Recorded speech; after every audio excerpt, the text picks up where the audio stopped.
Hey guys, once again, Alex W. Leith here for Magnetic Repellent. Thank you all for coming in. Like, share, subscribe to the video. I really appreciate that.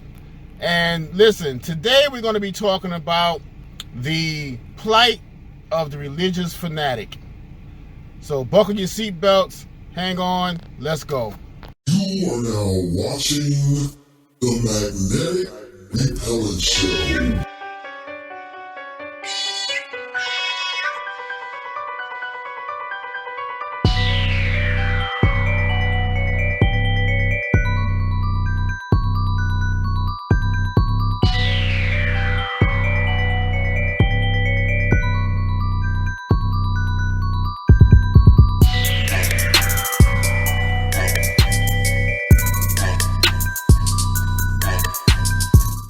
So, Sanford and Son is one of my favorite all-time sitcoms. You know, Red Fox is just a funny guy. Love his interaction with his son Lamont. Legendary stuff. One of my favorite episodes is when Lamont decides to trace back his African roots, his African heritage. And Fred's not signed on to all of this. He doesn't understand. Lamont's wearing dashikis. He's buying African sculpture. He's laying off pork and all kind of foods that aren't good for you and things of that nature. And Fred's not buying into it. So the episode goes on. It's funny. You know, we get to the end of the episode, and all of a sudden, Fred is wearing a dashiki. And Lamont says, "What are you doing? You don't make fun of this stuff." And Fred said, "I'm not making fun. It's more this African thing than I realized." You know, and Lamont said, "Well, what are we having for breakfast?" And Fred says, "What we having now is what we're going to be having from now on. Sausages." And Lamont says, "Well, if you're serious about your Africanism, you won't be eating them sausage." And Fred says, "You don't have to be a fanatic." And that's the crux of this video tonight. We're talking about religious fanatics, you know, and there's a whole lot of them running around. They're in a daze. They don't deal with quote-unquote reality as we live in this realm, you know. My brother says to a young lady one day, he knew she was a believer, a Christian woman, nice woman, very nice woman. He just asked her, he's, you know, "Hey, listen, how you doing? How's your day?" "Woo, my day is going great, thank you, Jesus. If it wasn't for this day, it wasn't for Jesus giving me this day. He allowed me to wake up and walk, Lord, thank you, Jesus. He allowed me to go to church, thank you, Jesus. He allowed me to get my hair done at the salon, thank you, Jesus. Oh, boy, I ate today, I had a hot dog, and Jesus allowed me to put mustard on it, thank you, Jesus. Oh, Lord, I went and got my nails done, thank you, Jesus. And my nails look so beautiful, thank you, Jesus. And when my ass was itching, oh, thank you, Jesus, that I could feel my ass itching, thank you, Jesus. I'm able to scratch my ass with them new nails, thank you, Jesus. Hey. My brother like, what? Yo, the fuck? Listen, how's your day? How are you doing? Okay? That's just extreme behavior. And it's more common than you think. Now, this happens to be a Christian woman. But in all religious sects, there are fanatics. There are people that overdo it. They are extremists. Okay? And when you are an extremist, you're very vulnerable. Okay? To becoming part of a cult leaders, cult influence, etc. I find that with extremists, they're extreme with everything. And so when it comes to religion, these are people who, they've run their life into the gutter at one point.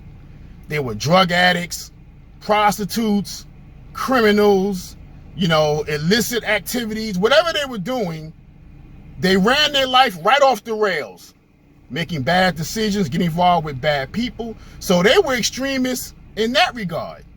If they were a drug addict, they were a drug addict. I mean, they was out there. Okay, so they have extremist behavior. You know, that kind of thing. Almost like an addictive personality. Okay, so then they call themselves finding God. Okay, but first of all, God was never lost. Your ass was lost. Okay, and he was waiting for you to acknowledge him, period. Okay, you didn't find him because he was never lost. Anyway, having said that, these people are extremists. So when they become religious and quote unquote find God or Christ or whatever their denomination is, they become extremists in that regard, and they end up with cult leaders like Warren Jeffs, David Koresh, Jim Jones. You know, these kind of things, you can easily be led into that because you want to believe something so bad, you'll fall for anything. And this goes for any religion. I love the Muslim religion. I just love the Muslim faith. Gave us great people. You know, Malcolm X, Betty Shabazz, Muhammad Ali. I mean, the list goes on and on. You know, Minister Louis Farrakhan. You know, just great people, great leaders. Okay, so I love the Muslim faith. But with the Muslim faith also, you have extremists. Okay, you have people that will go out in the name of religion, blow up buildings full of people, blow up cars with people in it, mow down people, shoot people down in a mall in the name of religion, and say that Allah told them to do it. Because when they die, they'll get 72 virgins. 72? Who the hell got that kind of energy? So you mean to tell me, now let's think about this for a second. And I've talked to Muslim brothers and sisters, and I've never read the Quran. But I'm told that's nowhere in the Quran. I don't know. Somebody please comment, confirm this for me. But you mean to tell me that you're willing to go out here and commit all these nefarious acts, you know, murder, mayhem, anguish, torture, pain, all this for some afterlife booty? I mean, think about that. On top of that, you're not getting no booty here on earth. What you want about afterlife booty for? It doesn't make any sense. They're extremists. You know? So we have to start to think a little bit more so we don't get caught up in things like cults, being manipulated, things of that nature. We have to use our free will. We have to be thinkers. We have to think these things through. And whatever your faith is, I'm not knocking nobody's faith. If you're not out here, you know, destroying lives and getting rid of people and kidnapping folk and robbing folk, and whatever gets you through the day and keeps you sane, I'm all for it, believe it. So don't write me in the comments, I'm knocking faith, I'm not doing none of that. But you can write if you want. You know, I welcome the comments and so forth. I'm just saying that be careful about being an extremist in anything that you do. You know, we don't do stuff in moderation anymore. Everything has to go to the extreme. And then we get ourselves in trouble and we wonder why.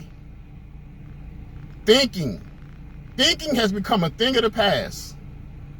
Okay, so what are your thoughts on this? Give me some feedback. All right, guys. Once again, Alex W. Leith, Magnetic Repellent. I'm out.